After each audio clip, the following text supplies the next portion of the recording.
Hi friends, JEE NEET exams நினைச்சாலே தலை சுத்துதா? ஏகப்பட்ட குழப்பம், ப்ரெஷர். டோன்ட் வரி, உங்களுக்கான ஒரு சூப்பர் கேம் பிளானை தான் நாம இப்ப பார்க்க போறோம். ரெடியா? வாங்க ஆரம்பிக்கலாம். பார்த்தா சிலபஸ் ஒரு கடல் மாதிரி இருக்கு, பெர்ஃபார்ம் பண்ணணுமேனு ஒரு டென்ஷன்.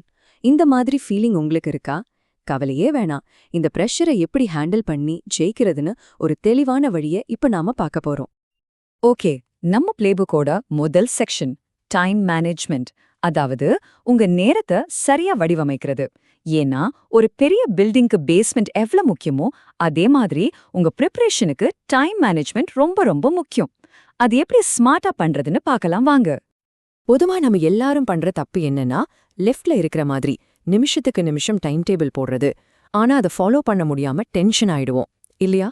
அதுக்கு பதிலா ரைட் சைட்ல இருக்கிற மாதிரி ரொம்ப சிம்பிளா ஒரு நாளைக்கு 3 இல்ல 4 முக்கியமான டார்கெட்ஸ் வச்சு ஒரு வாரத்துக்கு பிளான் பண்ணுங்க. இது ரொம்ப பிராக்டிக்கல், ஈஸியாவும் ஃபாலோ பண்ணலாம். இந்த நம்பரை நல்லா பாத்துக்கோங்க. 7ல இருந்து 8. இது என்ன தெரியுமா? நீங்க தூங்க வேண்டிய மணி நேரம். இதுல மட்டும் காம்ப்ரமைஸே பண்ணாதீங்க. கொஞ்ச நேரம் தூங்கிட்டு படிக்கலாம்னு நினைக்கிறீங்களா? அது தப்பு. தூக்கம் கம்மியானா உங்க கவனம், ஞாபக சக்தி எல்லாமே குறைஞ்சிடும். So, no compromise in sleep. சரி, நேரத்தை எப்படி பிரிக்கலாம்? இது ஒரு சிம்பிள் ஐடியா. வீக்கெண்ட்ல ஒரு 2-3 மணி நேரம் எடுத்து உங்க 11th போர்ஷன்ஸ் ரிவைஸ் பண்ணுங்க. அப்புறம் டெய்லி கண்டிப்பா 4ல இருந்து 6 மணி நேரம் செல்ஃப் ஸ்டடிக்கு ஒதுக்கிடுங்க. இது ரொம்ப முக்கியம். ஏன், ஸ்கூல் டைம்ல கூட ஃப்ரீயா இருக்கும்போது சின்ன சின்ன ரிவிஷன் பண்ணலாம். இப்படி பண்ணீங்கன்னா ஒரு நல்ல பேலன்ஸ் கிடைக்கும், ஸ்ட்ரெஸ்ஸும் கம்மியாகும். ஓகே, டைம் எல்லாம் சூப்பரா பிளான் பண்ணியாச்சு. ஆனா அந்த நேரத்துல எப்படி படிக்கணும்? சும்மா படிச்சா போதுமா? இல்ல, ஸ்மார்ட்டா படிக்கணும். அதுக்கான சில சூப்பர் டெக்னிக்ஸை தான் இந்த செஷன்ல பார்க்க போறோம். இந்த 80-20 ரூலை நல்லா ஞாபகம் வச்சுக்கோங்க. உங்க ஸ்டடி டைம்ல 80% நீங்க ப்ராப்ளம் சால்வ் பண்றதுக்கும் பிராக்டிஸ் பண்றதுக்கும் தான் யூஸ் பண்ணணும். வெறும் 20% நேரம் தான் தியரி படிக்கிறதுக்கு. சும்மா புக்கை படிச்சுக்கிட்டே இருக்கிறதுல பிரயோஜனம் இல்ல. கணக்கு போட்டு பார்க்கறதுல தான் உண்மையான லேர்னிங் இருக்கு. பிசிக்ஸ், கெமிஸ்ட்ரி, நியூமெரிக்கல்ஸ் பார்த்தா பயமா இருக்கா? இனிமே வேண்டாம். இந்த ஐடென்டிஃபை, ஃபார்முலேட், சால்வ் மெத்தடை ட்ரை பண்ணுங்க. அதாவது ஒரு கணக்கை பார்த்ததும் உடனே சால்வ் பண்ண ஆரம்பிக்காதீங்க. ஃபர்ஸ்ட் இதுக்கு என்ன கான்செப்ட், என்ன ஃபார்முலா யூஸ் பண்ணணும்னு கண்டுபிடிங்க. ரெண்டாவது அதுக்கு தேவையான வேரியபிள்ஸை உருவாக்குங்க. அதுக்கப்புறமா கடைசியா சால்வ் பண்ணுங்க. இப்படி பண்ணா தப்பே வராது. கோச்சிங் சென்டர்ல கொடுக்கிற மெட்டீரியல்ஸ், கைட்ஸ் எல்லாம் ஒரு பக்கம் இருக்கட்டும். ஆனா கடைசி நேர ரிவிஷனுக்கு உண்மையான ஹீரோ யாரு தெரியுமா? நீங்க உங்க கைப்பட எழுதுற நோட்ஸ் தான். ஒவ்வொரு சாப்டருக்கும் ரொம்ப ஷார்ட்டா 1 அல்லது 2 பக்கத்துக்கு ஒரு ஃபார்முலா ஷீட் மாதிரி ரெடி பண்ணுங்க. அது உங்க மனசுல கல்லு மாதிரி பதிஞ்சிடும் பாருங்க. இப்போ நம்ம பார்க்க போறது ரொம்ப ரொம்ப முக்கியமான ஒரு டாபிக், மார்க் டெஸ்ட்ஸ். இதுதான் உங்க ப்ரிப்பரேஷனோட உண்மையான டெஸ்டிங் கிரவுண்ட்.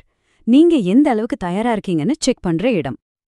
ஒரு மார்க் டெஸ்ட் எழுத எவ்வளவு நேரம் ஆகும்? கரெக்ட், 3 மணி நேரம். ஆனா இந்த 3 மணி நேரத்துல உங்க வேலை முடியல. சொல்லப்போனா உண்மையான வேலையே இனிதான் ஆரம்பிக்க போகுது. ஆச்சரியமா இருக்கா?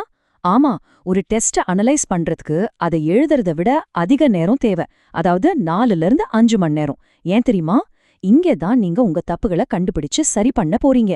இதுதான் உங்க மார்க்க அடுத்த லெவலுக்கு கொண்டு போக போற சீக்ரெட். நீங்க அனலைஸ் பண்ணும்போது 2 விதமான தப்புக்களை நோட் பண்ணுங்க. ஒன்னு சில்லி மிஸ்டேக்ஸ், அதாவது அவசரத்துல பண்ற கணக்கு தப்பு.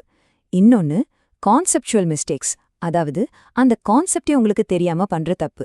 இதுல முதல்ல கான்செப்ட் தப்புகளை சரி பண்றதுக்கு முக்கியத்துவம் கொடுங்க. ஏன்னா உங்க பேஸ்மெண்ட் ஸ்ட்ராங் ஆகணும் இல்லையா? ஓகே, பொதுவான டெக்னிக்ஸ் பார்த்தாச்சு. இப்போ இன்னும் கொஞ்சம் டீப்பா போய் ஒவ்வொரு சப்ஜெக்டையும், அதுல இருக்கிற கஷ்டமான டாபிக்ஸையும் எப்படி ஜெயிக்கிறதுன்னு சில ஸ்பெஷல் ஸ்ட்ராட்டஜிஸ் பார்க்கலாம். உங்களுக்கு ஒரு சப்ஜெக்ட் ரொம்ப வீக்கா இருக்கா? No problem. அதுக்கு மட்டும் கொஞ்சம் எக்ஸ்ட்ரா டைம் கொடுங்க. மத்த சப்ஜெக்டை விட ஒரு 50% அதிக நேரம். அதுலயும் அதிக வெயிட்டேஜ் இருக்கிற சாப்டர்ஸை முதல்ல படிச்சு முடிங்க. இது செஞ்சாலே உங்களுக்கே ஒரு கான்ஃபிடன்ஸ் வந்துடும் பாருங்க. இங்க சில சூப்பரான டிப்ஸ் இருக்கு. உதாரணத்துக்கு, ஆர்கானிக் கெமிஸ்ட்ரியில ரியாக்ஷன்ஸ் எல்லாம் மறந்து போகுதா? அதுக்கு கான்செப்ட் மேப் யூஸ் பண்ணி பாருங்க. ஈஸியா ஞாபகம் இருக்கும். கணக்குல தப்பு வராம இருக்க ஒவ்வொரு ஸ்டெப்பையும் நிதானமா போட்டு உடனே ஒரு தடவை செக் பண்றது ஒரு பழக்கமாக்கிக்கோங்க.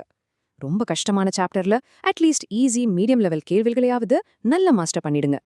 படிப்பு, டெஸ்ட், மார்க்ஸ் இது மட்டும் போதாது. இந்த எக்ஸாம் ப்ரிப்பரேஷன்ங்கிறது ஒரு மென்டல் கேம் கூட.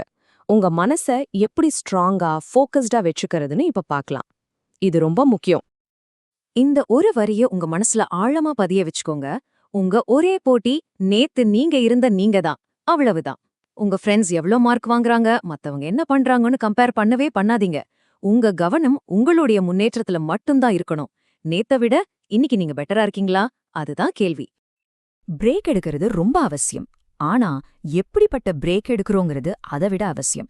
கொஞ்சம் நடந்துட்டு வர்றது, பாட்டு கேட்கறது, வீட்ல பேசுறது, இது மாதிரி ஆக்டிவ் பிரேக்ஸ் தான் உங்க மூளைக்கு புத்துணர்ச்சி கொடுக்கும். ஆனா சோஷியல் மீடியா ஸ்க்ரோல் பண்றது, வீடியோஸ் பார்க்கறது, இந்த மாதிரி பாசிவ் பிரேக்ஸ் உங்க எனர்ஜியை இன்னும் குறைச்சிடும். எக்ஸாம் ஹால்ல டென்ஷன் ஆகுதா? சிம்பிளா சில மூச்சு பயிற்சிகள் பண்ணுங்க. மனசு ரிலாக்ஸ் ஆகும். ஒரு கேள்விக்கு பதில் தெரியாம மைண்ட் பிளாக் ஆயிடுச்சா? பதட்டப்படாதீங்க. அதை விட்டுட்டு உங்களுக்கு நல்லா தெரிஞ்ச ஒரு ஈஸியான கேள்விக்கு போங்க. கான்ஃபிடன்ஸ் வந்ததும் திரும்ப அந்த கஷ்டமான கேள்விக்கு வரலாம். அப்புறம் ரொம்ப முக்கியமா உங்க போன்ல இருக்கிற டிஸ்ட்ராக்ட் பண்ற ஆப்ஸ் எல்லாத்தையும் அன்இன்ஸ்டால் பண்ணிடுங்க. இப்போ உங்க கையில ஒரு சூப்பரான பிளேபுக் இருக்கு. ஆனா இத தெரிஞ்சுக்கிட்டா மட்டும் போதாது, ஆக்ஷன்ல இறங்கணும். அதனால உங்களுக்கான என்னோட கேள்வி இதுதான்.